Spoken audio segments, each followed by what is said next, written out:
कुछ भी कर लो, सासू माँ तो बुराई ढूंढ ही लेंगी। बबीता से कुछ सीखो तुम, घर कितना व्यवस्थित लगती है।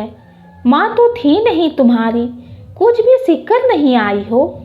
एक भी काम ढंग से नहीं आता, क्या क्या सिखाऊं इसे।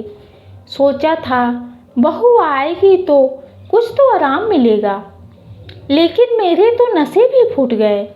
बड़ी भाभी किस्मत वाली है जो बबीता जैसी बहू मिली, पूरा घर संभालती है, मजाल उब तक कर दे। कामना जी अपनी नए नवेली बैंक में लोन ऑफिसर बहू को कोस रही थी। उनकी बहू आभा को कोरोना के कारण वर्क फ्रॉम होम मिला हुआ था। जब से वर्क फ्रॉम होम मिला तब से आभा की जिंदगी में सासू माँ नाम की हल्की फुल्की धारा सुनामी बनकर हलचल मचा रही थी। अब आभा उन्हें हर समय घर पर दिखती थी तो अब हर समय उसकी बुराई ढूंढती रहती थी और दुनिया भर की सारी बहुओं से उसकी तुलना करती थी। बबीता भाभी की शादी 21 साल पहले हुई थी। वह आभा के पति नारायण के ताऊजी के बेटे की पत्नी थी। आभा और उनकी तो तुलना करना बेकार था। अब कोई सिकंजी पहलवान की दारा सिंह से तुलना थोड़ी हो सकती है। अब अगर मछली पंछी को आकाश में उड़ता देख और पंछी मछली को जल में तैरता देख परस्पर तुलना करे तो दोनों को ही अपने आप में कमियां नजर आएंगी, जबकि दोनों में ही अपनी जगह कई खूबियां हैं। इसलिए बबीता भाभी और आभा की तुलना करना बिल्कुल बेमानी थी। तभी दरवाजे की घंटी बजी। नारायण के ममेरे भैया और उनकी बीबी सीता आए थे। कामना जी तो अपने कमरे में लेटे लेटे ही बड़बड़ा रही थी, अतः दरवाजा खोलने आभा ही गई। सीता भाभी को देखते ही आभा रुआसी होकर बोली, भाभी आप इतना अच्छे से तैयार होकर आई हो ना, अब आपके जाते ही मम्मी जी मुझे सुनाएंगी और कहेंगी, देख सीता भी नौकरी करती है, लेकिन कितने अच्छे से तैयार होकर आई है।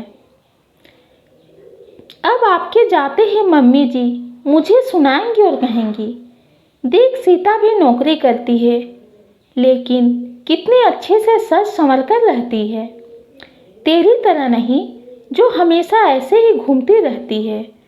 लोग सोचते होंगे बेचारी कितनी दुखी है, सास खूब तंग करती होगी, घर में ना जाने कितना काम है जो इसे ठीक से तैयार होने का टाइम भी नहीं मिलता है। लोगों का मुंह थोड़े ना बंद कर सकते हैं, यहाँ पर तो अपना सिक्का ही खोटा है।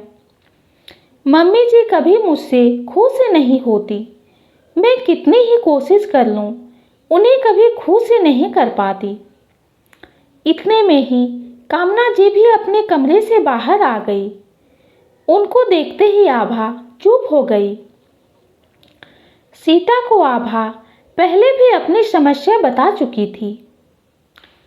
एक आत्मविश्वासी और आत्मनिर्भर लड़की को ऐसे टूटता देख सीता को अच्छा नहीं लगा।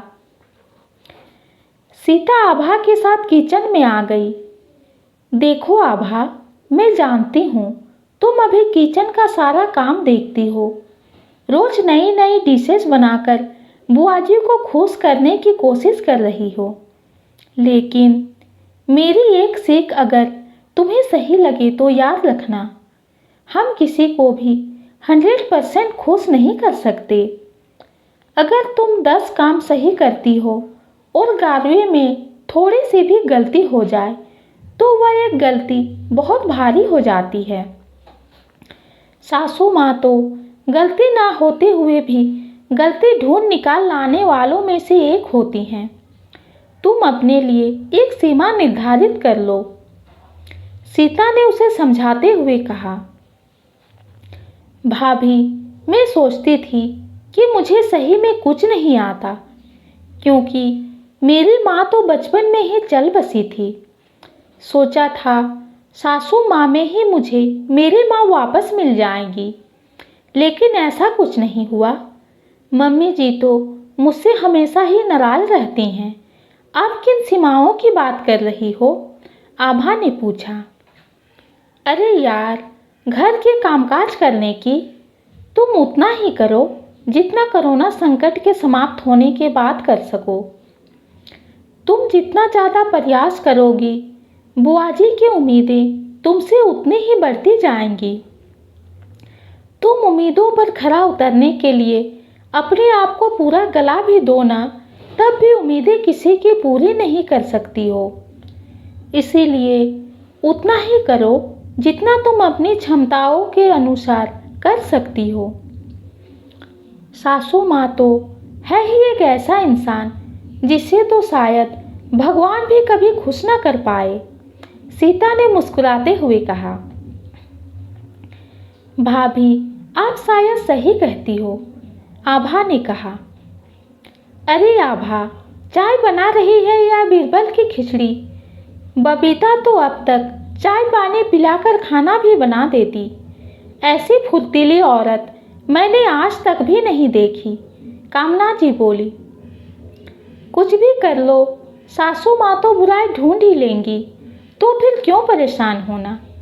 आभा और सीता दोनों ने एक साथ कहा और खिलखिलाकर हंस पड़ी। ये कहानी आपको कैसी लगी कमेंट में ज़रूर बताइए। कहानी पसंद आती है तो चैनल को लाइक और सब्सक्राइब कीजिए। कहानी सुनने के लिए आपका बहुत बहुत धन्यवाद।